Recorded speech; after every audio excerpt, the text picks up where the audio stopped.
আসসালামু আলাইকুম ফ্রেন্ডস, এডুজেট শিক্ষায় আপনাদেরকে স্বাগতম। আপনারা সবাই কেমন আছেন? আশা করি সবাই ভালো আছেন। বরাবরের মতো আপনাদের সাথে আছি আমি সাইফুল ইসলাম। চলে এসেছি নতুন একটি ভিডিও নিয়ে। সো আজকে আমরা জানবো আপনি লাকসাম থেকে সালদা নদী যেতে কোন কোন ট্রেন রয়েছে, সেই ট্রেনগুলো ছাড়ার নতুন সময়সূচি, বন্ধের দিন এবং গিয়ে পৌঁছতে কতক্ষণ সময় লাগবে বিস্তারিত।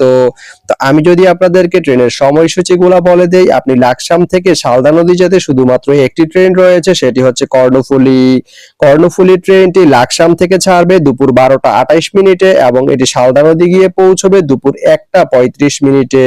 এই ট্রেনটির কোনো অফ ডে নেই।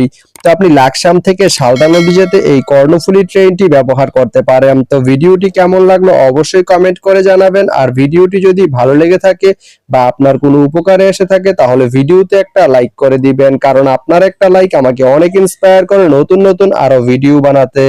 তো ধন্যবাদ সবাইকে ভিডিওটি এতক্ষণ ধৈর্য ধরে দেখার জন্য। ভালো থাকবেন, সুস্থ থাকবেন, এডুজেট শিক্ষার সঙ্গেই থাকবেন।